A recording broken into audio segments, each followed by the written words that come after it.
Welcome to the Strategy with Jason podcast. Tune in for everything you need to know to stay in the know regarding the automotive industry. Here's your host, Jason Harris. Hey, what's going on, Podcast Nation? It is Jason Harris here, and thank you for joining me on another episode of The Drive, Las Vegas edition. Today I have a very special guest with me. I have the one, the only, the oh-so-famous Mr. Fred Lennartz. What's going on? What's up, brother? How you doing? What's going on, my man? What's up? Woo! Nothing like driving in a nice car. Woof. It's beautiful. It's going to be fun. It's going to be fun. So, Fred, for everybody out there watching and listening, and maybe don't know kind of who you are and what your background is, I always like to kick off these podcasts with a little origin story because I'm always super fascinated. All right, so how did Fred get started in this crazy world we call the automotive industry?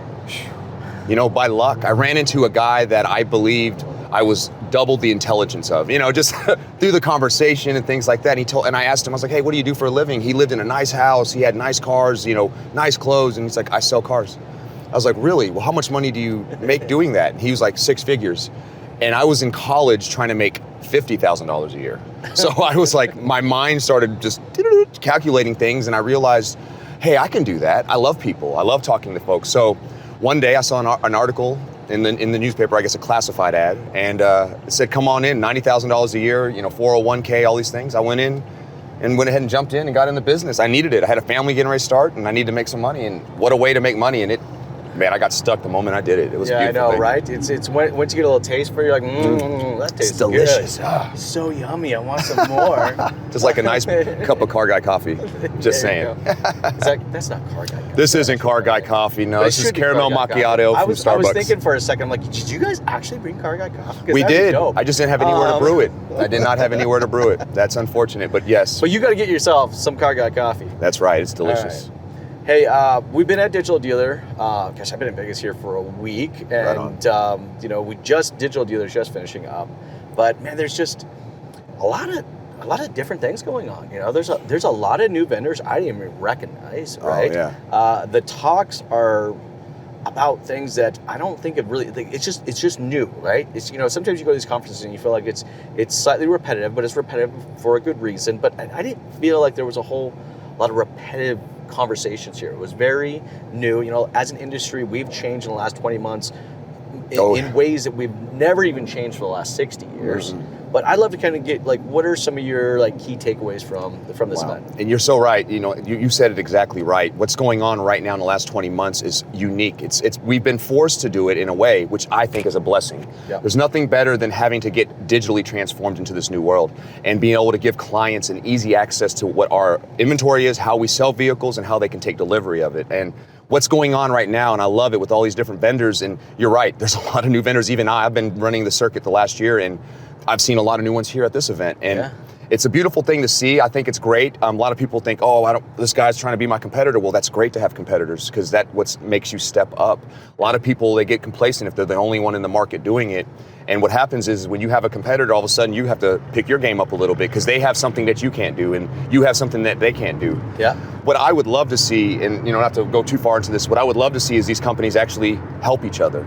Help each other become better. There's plenty of room for all of us. 17 to 18,000 new car dealers, franchise dealers in the United States right now, and people are fighting over a dealer. Come on, there's plenty of room for all of us. If we all can give the clients, which is our dealers, an opportunity to have the best stuff out there, whether it's with Bob's company or Tom's company, it does not matter as long as it's the right company for them. But they have to have the right tools. But I think that digital transformation, when everybody synergizes and helps each other grow and make this business better than it ever can be, and I believe that's going on right now more than we see. I don't think it's being talked about more. These events, you used to see people you'd see them across the room, they wouldn't talk to each other. Now you're starting to see this. You're starting to see companies that are similar talk to each other, seeing how they can help. And a lot of them are doing it with so much class and passion that it inspires me. That's one of the reasons why I decided to go out and do my agency, because I see people out there doing that. I want to be part of that, and I want to help people get together, vendors meld together to be able to get the clients out there exactly what they need, not what we need, what they need. And that's for us to be able to help our customers, which is really bound down to the people buying the vehicles, an easy way to be able to buy a vehicle that's transparent, that's very simple that it's literally from your phone capabilities, and even for delivery. So it's cool to see what's going on out there. It's cool to see the digital world starting to really take over. That's why the digital dealer is a really fun one to go to. I suggest if you've never been to one, you need to go to one, because you're going to have a lot of fun for one, but number two, you're going to leave with a lot of education, and the education you can take is $0. Well, entry fee, but it's $0 for you to get that education and take back to your store. 100%. So. Well, I'm seeing like some of the big topics kind of this year. There was a lot of conversation around data. Oh yeah. Which is cool, which is not necessarily new, but I could definitely see that from a dealer's perspective, they were very thirsty to learn more and understand more about first-party data, second, third-party data, and how we connect the dots, and where can we connect the dots, and how we can just kind of just eliminate, ad waste. So that was cool to see. And then, I loved seeing the conversations around diversity and inclusion. Like, that was some really cool stuff.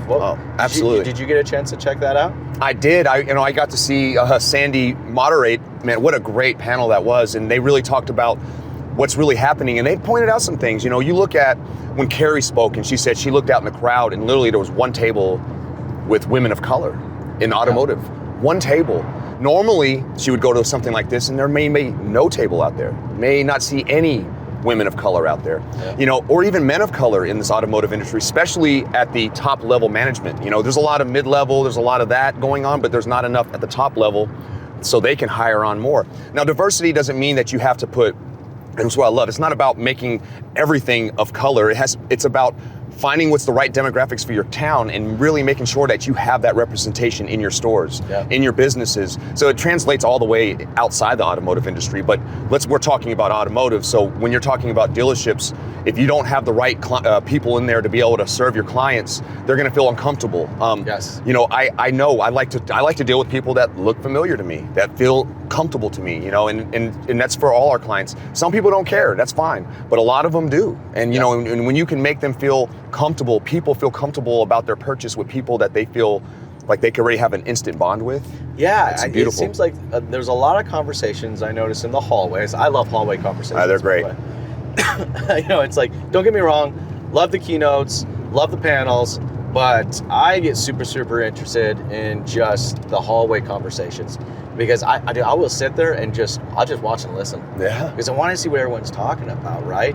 And it's this, people equity, Yes. was kind of just what a lot of people were talking about. It was cool to see, there wasn't huge conversations around widgets or websites, there was a lot of hallway conversation around, like, my people as an asset. All right, how do I use them better in my processes, my operations, my marketing messages? And I'd love to kind of get your thoughts on how you think as an industry we can use that people equity better in operations and marketing. Oh, there's no doubt, and I love it. People are currency. It's the new form of currency. It's the real currency. Money is money, has no soul. Yeah. There's nothing to it. It's lightweight, easy to carry, you could always make more. But when it comes to people, those are so valuable, especially the right people. So to be able to get equity out of your people, well, one, you have to make sure that they're trained. You have to make sure that they're ready, that they know the way. And you have to show them the way, and this way they can go the way, right? And when you're able to do all those things and you're able to get them that way, then you train them on things like social media, how to use that. This way that they can actually come up with their own way of marketing themselves, which in turn costs the dealer nothing except for time, love, passion, encouragement, things like that. This way you can say, hey, look, this is what we need from you. These are the things the digital world are looking for. Our customers are looking there. Matter of fact, clients these days are looking at your social media before they come in and see who you are before they buy a car from you. Yep. If you don't have it, they may not even show up to your appointment. So it's time for us to do that. Use our people that way and allow them to be self-worth. Let them know that they have value, that they're the reason why this client came in, not the lead that I gave them, right? It's a lead that they generated. So that's a really easy way to start getting equity out of your people, by training them, getting them right, like making sure they understand, and then of course encouraging them to be on social media so that they can farm their own leads. No, for sure. And I think that's, we got a taste of, what we can do with the right team, over the last 18, 20 months. Sure. Like, there's not a dealership out there that hasn't, slendered down their operations, right. but they're realizing that, when we focus on things like team and culture and, really connecting with each other, we can actually do a lot with so much just more. a smaller, solid team. With the right people in your team, and the team has to be people that you believe are not just people you hire because you have to fill some slots. And that's the problem. We did that for too long. Yeah, 100%. It was about numbers. If we average 8 per person, then we need to have this many people. Well, the problem is that you still have the ones that are selling 20, 30 cars, and then you have the ones that are selling 5 to 8, right? Maybe not even that many. And you still keep them there just to fill a seat. Well, that's a problem. That's a culture issue. That's a trust issue. Because how does the top guy feel like, okay, I work this hard, I do all these things, and you let this guy still work here and he's not even trying. This is a team thing. So that now the team disappears. Now it's individual only. Well, like you mentioned, it's so much better when everyone's synergizing. It's a team. We all work on the same goal and we're pushing each other to be the best versions of ourselves. So hiring the right people, you can do it with half the staff, sell more vehicles and have more fun and be way more productive, better CSI scores, all the above come together. And those people, they feel like they get a bigger piece of the market share of the dealership. They can actually sell more cars. They don't have to worry about somebody losing a customer that they could have had. Yeah, I'm really beginning to see, one of the advantages of this chip shortage and, inventory being so light is that superstar culture. I think a lot of dealerships are realizing that they don't really need it.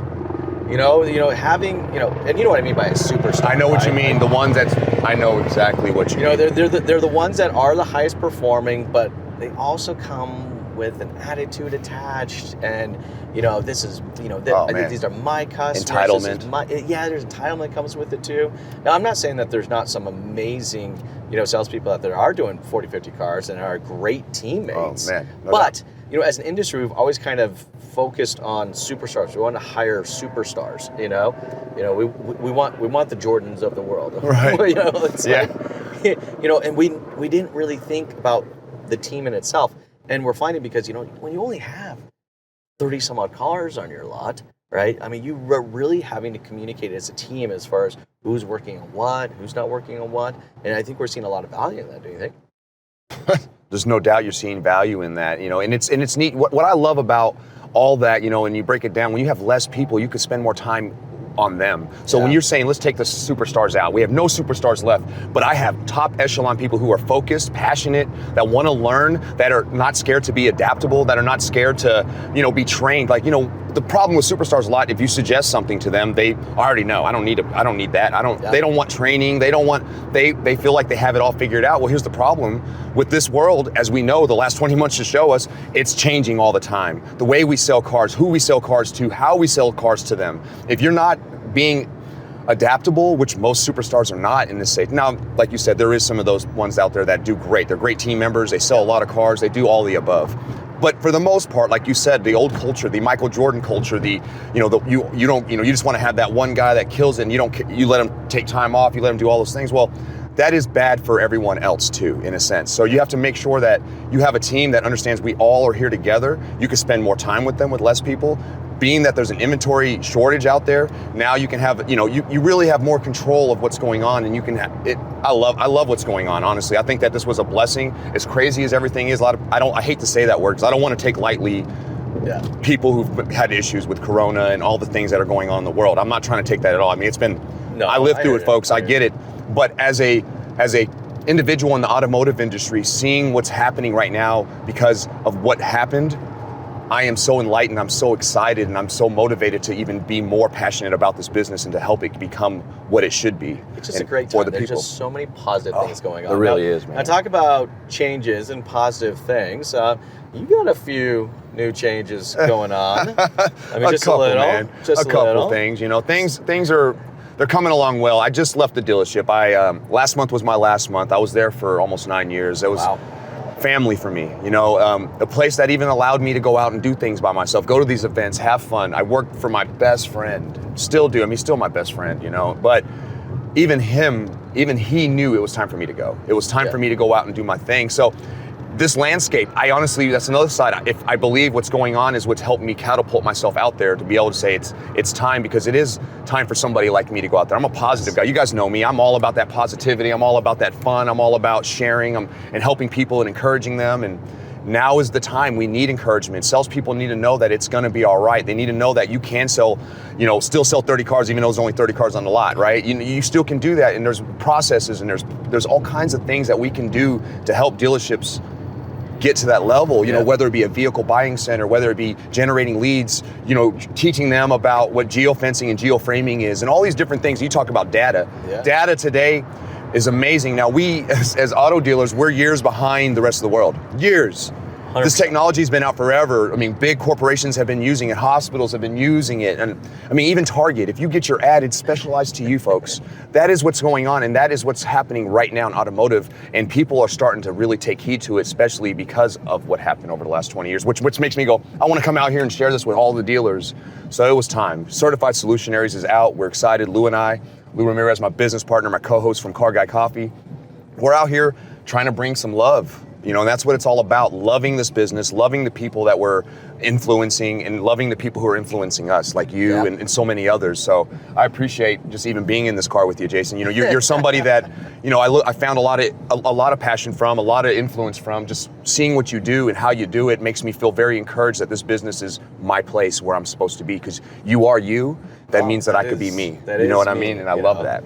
Well, and look, it's cool that we're able to connect with individuals like yourself, and there's a handful of us that we really do give a shit at the end of the day.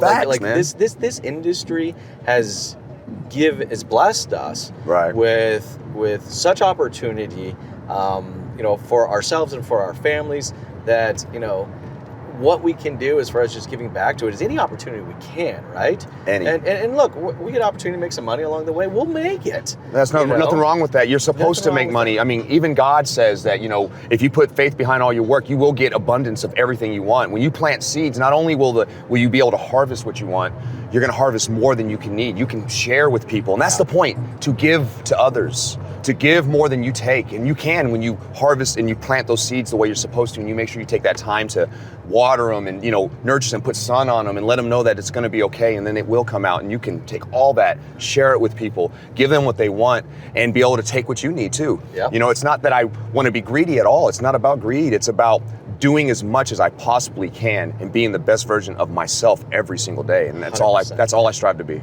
100%. And it's just, I think the impact that you guys are going to have on a dealership's cultures and the core values, and it's your timing couldn't be better. I agree. I mean, it's divine. We're in this snowball effect of change, and I don't see it slowing down, which makes me incredibly happy. It excites me beyond, seriously, like goosebumps sometimes when I think about it. I've literally, and as cheesy as this sounds, it's facts. When I left the first digital dealer back in June, and I get home and I'm driving to Lexington to a wedding, and I had my wife in the car. I started crying.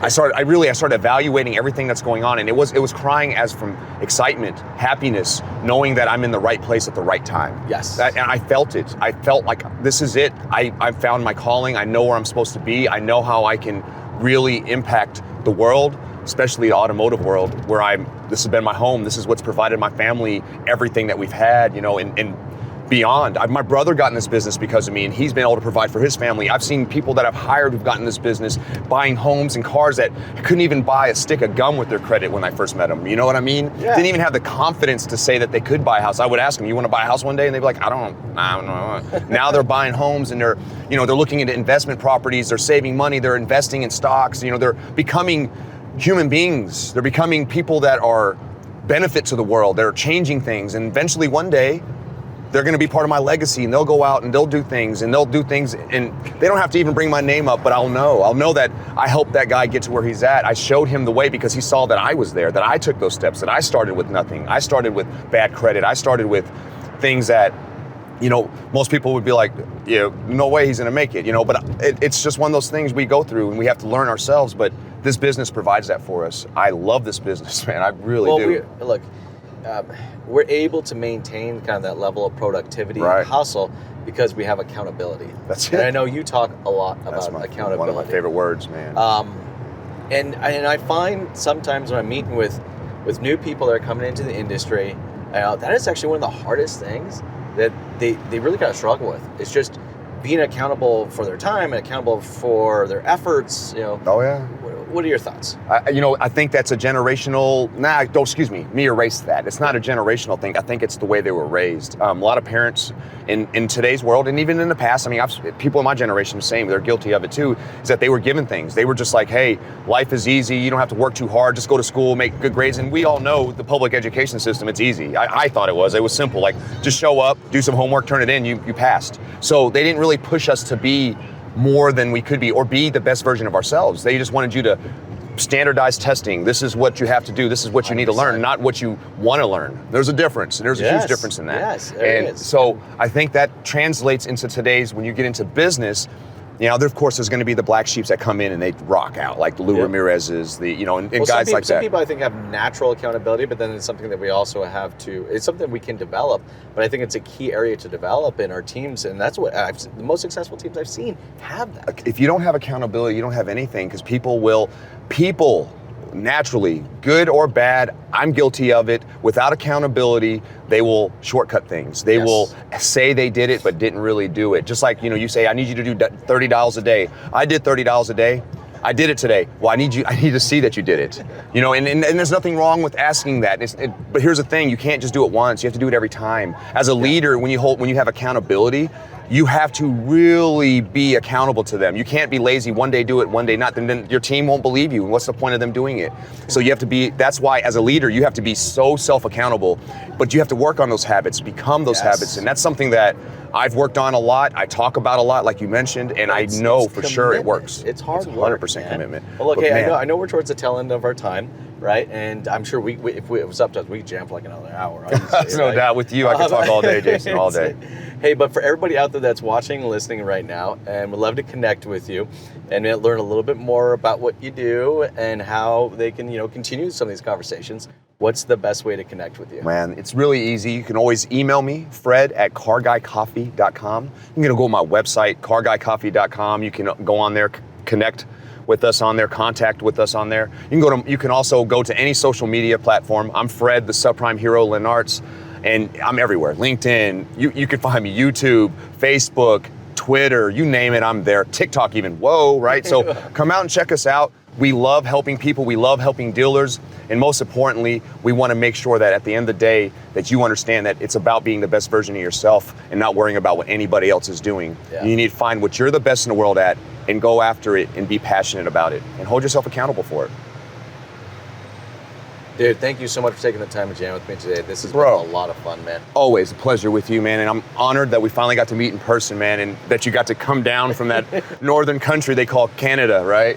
And this, I'm going to keep this short, but I do love the fact that you're an American Canadian. So he is kind of one of those, doesn't really fit in either place right now. But to me, you're a brother. And I appreciate you, and I appreciate the time that you've given me on my show, and then for allowing me to come here and be on your show. It was a great time. This was a really cool format.